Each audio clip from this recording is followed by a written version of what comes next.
Hello, welcome to English with Fables. If you've invited me into your school in your country, this is an introduction of how we'll be working together. So English for Fables is for complete beginners and also for very advanced learners. It's for children and also for adults. So how does that work? Well, English for Fables is 10 stories. They are all based on Aesop's Fables. We look at one story in each session. Now, Aesop's Fables were written about 2,500 years ago, but they are timeless and particularly relevant to us in this context. The messages they contain are internationally understood. A beginner would typically be working with one story and the 10 key words which are the focus of that story. A more advanced learner will be focusing more on the concept and moving on to discussions which can be remarkably complex considering the story is originally about this much in text. And they may be talking about the advantages and disadvantages of living in the city as opposed to living in the country. They may be talking about the universal value of truth. So that's how you see how it can work for beginners and advanced learners. Each session flows in the following way. There is a warm-up, which would typically be a game, an icebreaker. Games are for children and adults usually enjoy playing them too. Then we move on to the story, which is the body of the lesson. Each story is told in great detail, it's told very visually, expressively. There will be props. You will see an example of one of those stories after this little introduction. After the story, there's development. That can be development of the vocabulary or development of the theme. And it can be through more games, it can be through role plays, it can be a discussion with younger children. We could be developing the 10 words with drawings, with a picture, with colours. You might be thinking, how about grammar? Well, of course, grammar is everywhere. Grammar is in the simple sentence, the man is old. Basic grammar. Also, you might have more complicated grammar. If discussing one of the fables, it might be, what would you have done if you had been in this situation? A conditional sentence known to be fairly challenging, all taken from the same simple story. A quick way to understand the structure of what we do is to look at the material we're using. This is the book, which is given to each student at the end of the first session, so they can take it home and they have a reminder of what we've done. If the student opens up the book, they will first of all see the 10. They'll be able to put their name in the beginning of the book. Then they would see the 10 stories, and then there would be a short version of the first story. In this case, it's the man and his donkey, and that's the story you will hear in a minute. The vocabulary for the story is here. It's in picture form for complete beginners. A more advanced learner wouldn't need this, but it can be quite helpful for him or her too. Then you would find a word search so that you can play with the vocabulary. Then there's a blank page. The blank page could be for a drawing, as I said before, or it could be for some more extensive written work.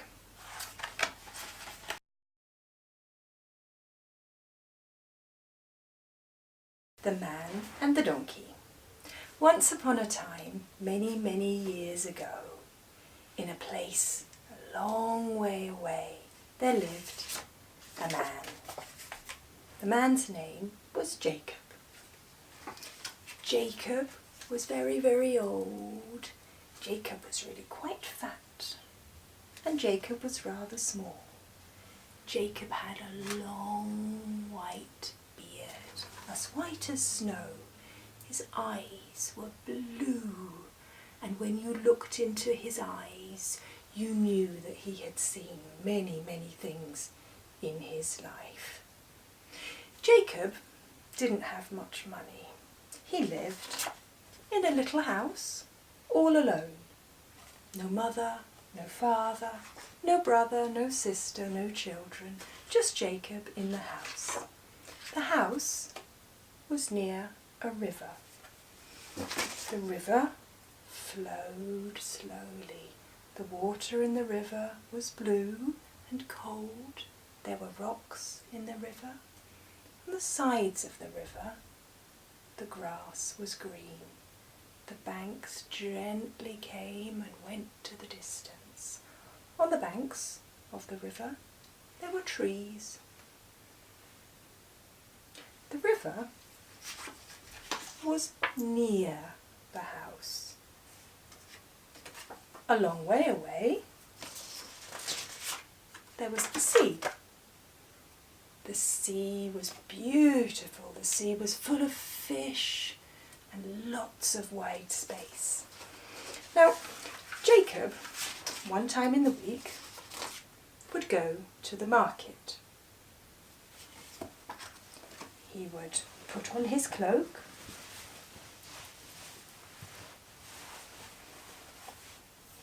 he would take maybe some wood. He would take the wood and take it to the market and sell it. Come, come, come buy my wood. You can make a fire in your house. Good wood, strong wood for warm fires. Sometimes Jacob would sell fruit. Buy my apples, buy my apples. Come, would you like an orange? Sometimes fish. Fresh fish today, buy my fish. Now, the fish and the fruit and the sticks and all the things that Jacob took to the market, those things were heavy.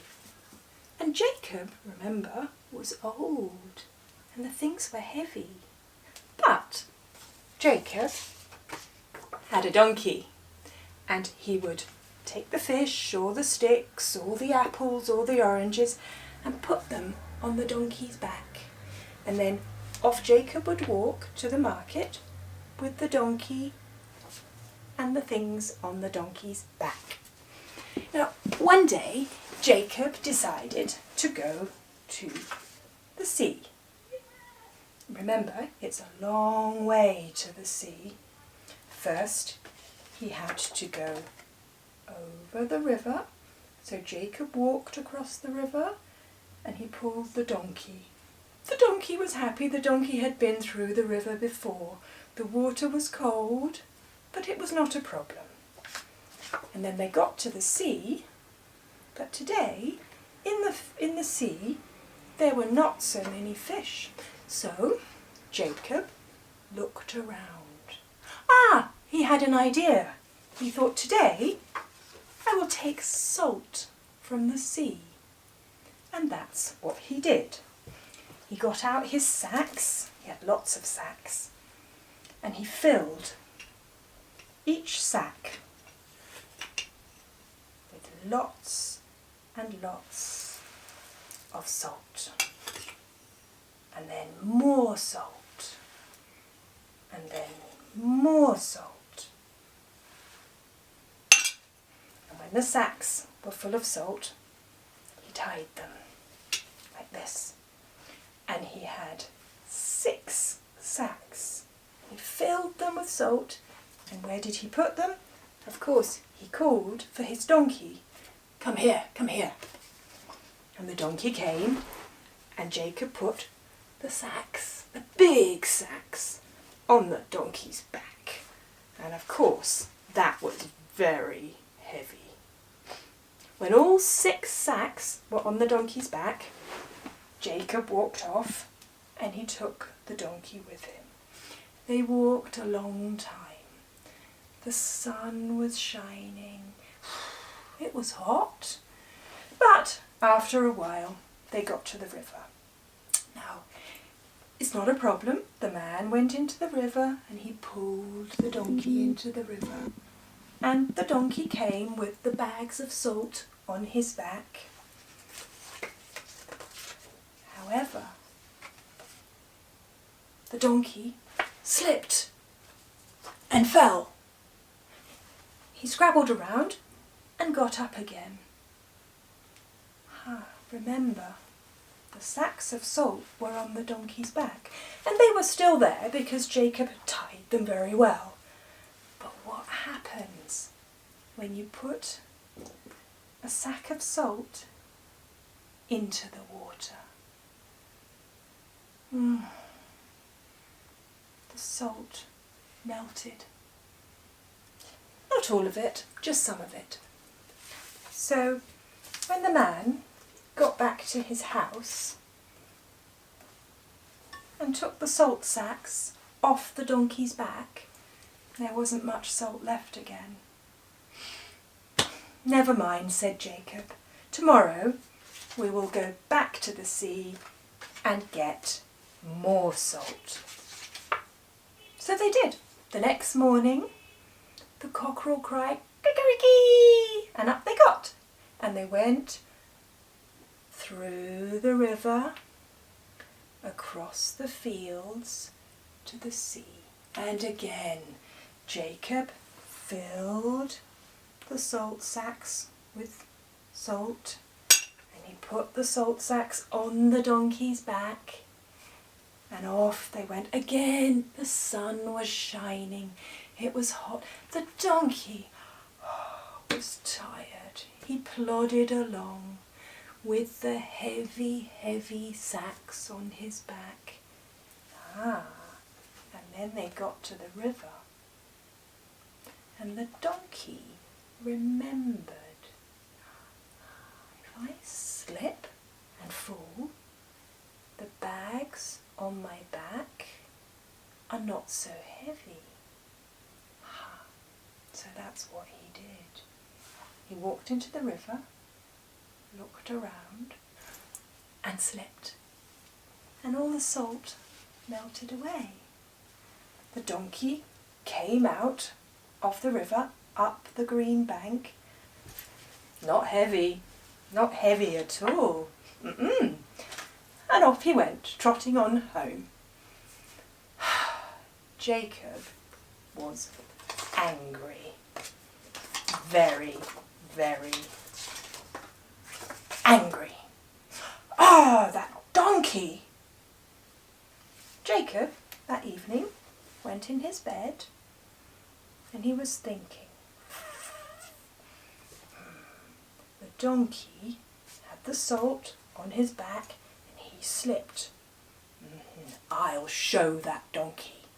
So the next day, Jacob took his sacks and took the donkey, and they went through the river, over the fields, to the sea. When they got to the sea today, Jacob did not put the salt in the sacks.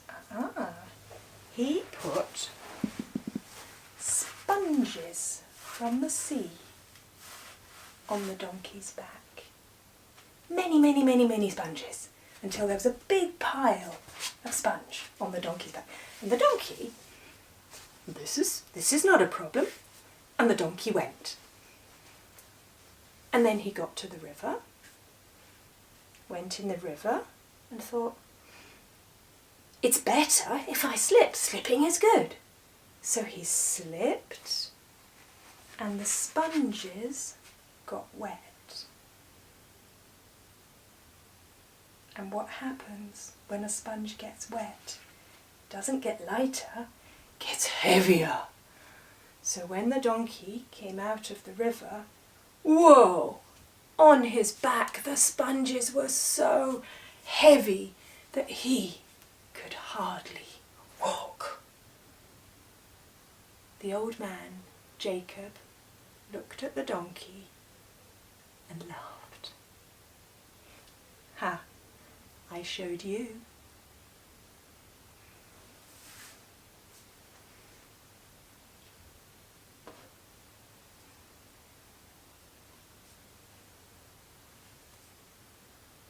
And then we flow to the next part of the session to develop the language which you've just seen in the story.